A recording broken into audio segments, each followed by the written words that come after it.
Hey everybody, Jim Creel from Wild Horses here with you again, and today's project is the installation of the Expedition 1 rear bumper. The one we're putting on has the integrated tire rack in it, but what we're going to show you as far as just the bumper installation is going to apply whether you have that or not. So we're going to get right into the install, follow along, and you can see what you think. If you have questions, you can leave it in the comments and we'll do our best to answer that. Now I should mention ahead of time, this is not a step-by-step guide. You'll have to use the Expedition 1 instruction sheet for that. The Bronco we're installing this on already has all kinds of modifications going on in the back, including a different aftermarket bumper, a bunch of custom stuff that I did here to the rear, and so there's gonna be pieces of the instructions that we just can't show you because of the modifications that are already made. But follow along, see what you think. So here we go. All right, for our purposes, step one is to simply mount the tread plate to the top. And we have a bunch of button heads that we're gonna put in place. Just gonna start those by hand. Okay, so as I'm about to install the tread plate, I'm finding just a little interference in these two corners. This would probably tighten down and nobody would ever think anything about it.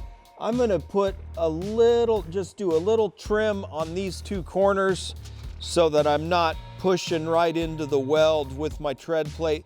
The tread plate is aluminum, it's pretty thin. It'll take me a couple seconds. I'm just gonna take a little material off there and then we'll come back and install this. So I've made just a little modification there just so that doesn't interfere. It may not have, but I kind of like what I've done, to each their own. And now we're gonna tighten these up.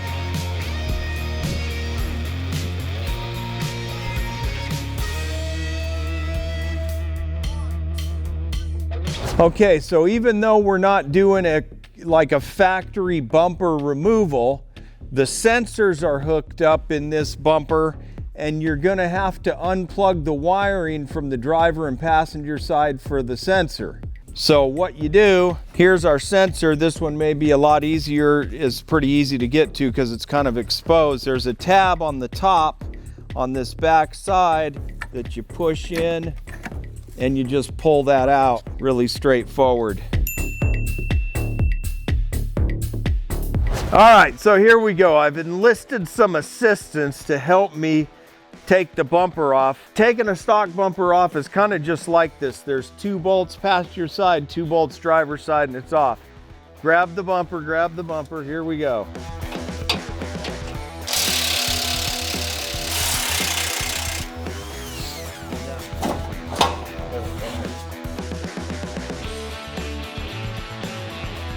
Okay, we've got the nut retainer plate. That simply slips in the frame rail and positions right over the top of this captive nut on the bottom of the frame. Then you've got the actual mounting brackets. Those come up and over, and you can take the factory hardware and just put it back in. I'm leaving all of this loose right at the moment. I'm not gonna totally tighten it down because then we're gonna get the hardware here in the side and the back of the bracket as well. Once again, I'm gonna put my hardware in and just leaving it loose for the moment till we get everything in position. So, of course, I realized before we actually mount the bumper, it might be a good idea for us to put the sensor grommets and put the sensor wiring into this bumper, because that will be a total pain to do after the fact. So we're gonna work on that right now. Grommets are super simple. You can just push them into the holes and they clip right in. And you can put them this way or a different 90-degree way. I'm gonna wait and get my sensor wiring laid out before I put the rest in. That way I can put them in one time and be happy with it. So here's our sensor wiring. You take it out of the stock bumper or take it out of some other bumper that you have, or if you're lucky, you don't even have the sensors and you don't have to deal with this. So if by chance you get it turned around and, oh, which side is driver, which side is passenger, it does make a difference. There will be a license plate light clip closer to the driver's side, and that's how you know right and left. So now we're going to fish it through the bumper and get it plugged in. In our case, these are so full of mud, you might tap it around a little bit before you can get it off.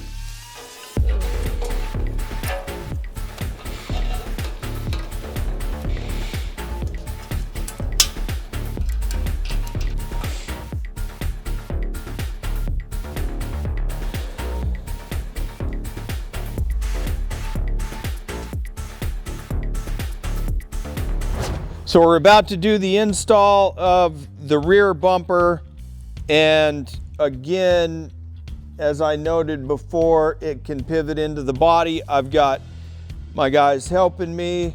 I'm going to be underneath starting the bolts that go through the bumper and into the mounting plates. Should note we threw in some lights. I had some rigids sitting around, so we threw those in. Actually, on the front Expedition 1, I've used Baja Designs, which is what these bumpers are designed for. The rigids actually wouldn't go on the front without modifying the mounting brackets. I didn't want to do that, so just a disclaimer there for anybody really looking close. So let's go ahead. I'm going to jump underneath and we'll see how this goes.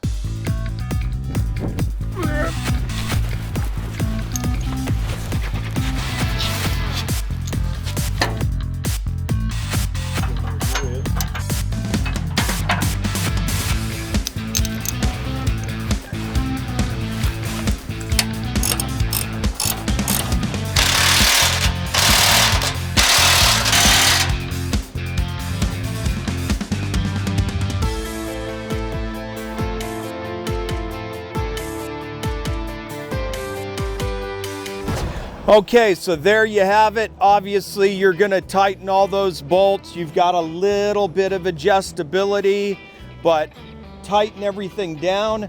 There's your install of the Expedition 1 rear bumper.